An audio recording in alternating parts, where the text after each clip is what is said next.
Hello, listeners. How are you? This is Shiny here, sports dietitian and preventive health dietitian. Every time I tell people, or rather introduce myself as a dietitian, the first question they'll ask is, "Hey, give me tips on weight loss." That's the irony here. People always think that, this is the only thing that we do. Not really. There are so many health conditions for which diet can be customized. And then, of course, there's always nutrition education programs and all that. But then we all know how obesity is a big challenge, and decoding weight loss is the topic for today. So, the main thing is we always think weight loss, or rather weight gain, is all about counting calories. So, what do? We go ahead and download an app and then start uploading quite a lot of data, information about what we are doing, the exercise, the food intake, and all that, and keep tracking them. But there are times that you do everything and still the results don't come through. How frustrating could that be? Haven't you been in that situation? If yes, then this is the time for you to really make notes. So grab a pen and paper and then start jotting down what I'm going to be sharing. See, I've been in this industry, or rather, I've been practicing as a dietitian for the past 22 years. And there are some of these factors that have really made a big difference when we work with clients. And thousands of clients have actually benefited because we focused these aspects. Okay, so let's look at what those are. Number one is sleep. If you do not sleep well, then there is a very good chance that whatever you do, the results will not come through. For example, you could be exercising for 2 hours in the gym, say morning session and in the evening session. You go to a fitness studio and still you don't get the results, right? Now, please focus if you are sleeping on time. And it's not about getting 8 hours of sleep, it's about going to bed at a stipulated time. And the best time to go to bed is around 9:30 p.m, so that you can really sleep well, and say from 10 p.m onwards till around say 5:30 or 6 a.m. In case you want to wake up early, it's absolutely fine, but hitting the bed at 10:30 or rather 9:30 or 10 p.m is very, very crucial. What happens is you are in alignment with the circadian rhythm, and that makes sure that all your hormones are optimized, all the repair work goes clockwise, and the body also gets deep restful sleep, and that truly helps a lot in fat loss as well. So while you sleep, there are so many physiological changes that's happening, or rather the body is going through a lot of stress repair work, and that will aid in muscle gain and also fat loss. So please watch out, check if you're getting deep restful sleep. Next is, of course, water.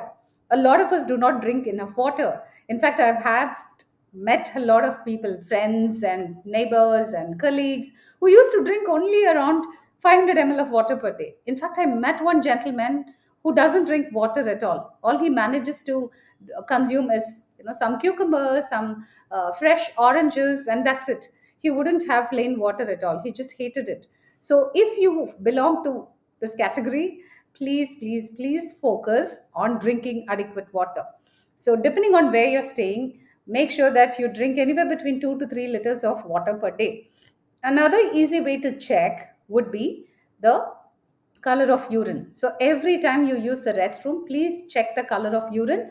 If it is yellowish in color, then probably you are dehydrated. So we tend to perceive thirst as hunger, and if you're not drinking adequate water, there is a very good chance that we end up eating large volumes of the solids, and that will contribute to weight gain. Done? So this is another most important factor. Another factor is also food allergy and food intolerance. There are some of us who are very sensitive to peanuts, soy, eggs, and a lot of other foodstuffs like even wheat. And there's something called as food intolerance, which is lactose intolerance or gluten intolerance. Now, gluten is a protein that's present in wheat, rye, barley, multigrain breads, cookies, atta, and all of that. Now, these are things that can cause a lot of swelling, or what we call as inflammation, and this can retain a lot of water. It can also push your tummy out, which means your waist size can look really big. And then you would wonder, hey, I'm exercising so much, I'm eating right, I'm eating on time, and I'm counting calories, and why is it that I'm not getting results? So there is a very good chance that the underlying problem could be food intolerance. So watch out for that. And lactose intolerance. So lactose is a sugar that's present in milk. So you might be able to tolerate, say, curd or some yogurt, buttermilk, all that would be fine. But then, whenever you have cottage cheese or paneer, or drink a glass of milk, or have a bowl of ice cream, there is a very good chance that you feel very uncomfortable or perhaps feel very bloated. And if you were to check your weight, it's always high. So, what you could do is an elimination plan in case you have this. So, there are tests to diagnose if you have any food intolerance. And then go ahead, maintain a food journal, do a elimination plan for a month, and then reintroduce these gluten rich and dairy rich foods and see how your body reacts. So, when you work with a qualified professional, they'll actually guide you through this entire process. So, don't miss out. There are these factors because I remember once a client had come and she had a little child at home, and she said, I won't be able to visit a fitness studio, I live alone with my child. And all that I told her was, do your household chores, be active, go ahead, go to the nearby store, climb stairs, play with your kid, that's absolutely more than enough. But then eat right, but avoid gluten and dairy. She did that diligently for 30 days and came back for a follow-up session. And when I measured her waist, abdomen, and hip size, there was such a drastic difference, especially around the abdomen. There was a 10 centimeter drop. So it's just that she was consuming so much of gluten and lactose. She didn't realize that she had this problem. And this was the game changer for her, right? So keep this in mind. And the most essential factor or things that we tend to forget is being active throughout the day. We might visit a say a Zumba class or perhaps a yoga studio, or we might go out for a run. But after that 1 hour, what happens is we might end up sitting for long hours in front of the laptop, or perhaps we could be recording some music, or we're doing say a recording of a podcast, or you end up sitting for long hours and doing a sedentary job. Now chances are that you're not burning enough calories throughout the day. So keep yourself active throughout the day. This is what we call as neat calories. I'm sure you would have heard from someone, say a specialist. So it's non-exercise activity thermogenesis. So basically make sure that you're walking a lot, at least every 1 hour, take a break. Go for a 5 minute stroll or a walk, climb stairs, say for 5 minutes, and then just move around a bit. You can even take your pet for a walk, or else you could just do a little bit of household chores in between your office work. You could just pace the floor or walk around the corridor, and that might be very, very helpful. So don't miss out on that. Next is, of course, stress. If you are highly stressed, or if you are, say, a type A personality where everything has to be meticulous, and if things don't go your way, you get really rattled. Okay, so if this happens, there is a lot of hormones within you that's causing huge fluctuations in your sugar, and this could also lead to a condition called as insulin resistance. Okay, so if you are this type A personality, or someone who's an overachiever, or someone who's not satisfied with what you've achieved so far, and you're constantly thinking of ways to get better and better and better, then your brain is working right all the time, and this stress itself can make you gain weight. So stress plays a huge role. The food choices that you make could also get deviated if you're highly stressed, and this can affect the sleep, and stress can also affect the food choices that you're making. So do you see the connection?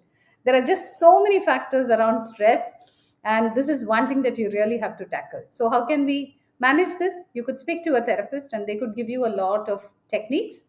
You could also take up some classes. So if you were to go for a dance class and all that, it really awakens your inner child and brings so much of joy. So if you are someone who loves dancing, take it up, or play a sport. You could play any kind of racket sport or anything that you really love, because that's what you would sustain for a longer period of time. You could go for a swim. You can spend time in nature. You can join a meditation program or a class. So think of ways in which you can go ahead and manage stress, right? And this will be very, very helpful. Next thing is, of course, hormone related issues. So it'll be a great idea to meet an endocrinologist or also a hormone specialist, because even if you were eating right and exercising, if you are not taking care of your hormones, there is a very good chance that you might not get the results that you want. So the most common things that we get to see in our practice is insulin resistance. So this is a pre-diabetic condition, or it could be a polycystic ovarian syndrome. That again is a very common issue because of which people do not lose weight. And hypothyroidism. So getting a battery of blood tests would be truly helpful.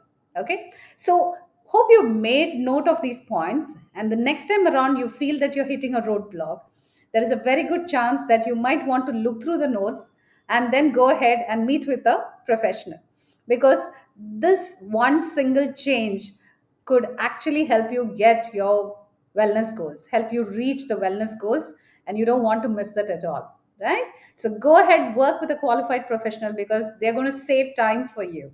And keep these factors in mind, and wishing you the best of health, wealth, and happiness. Bye bye.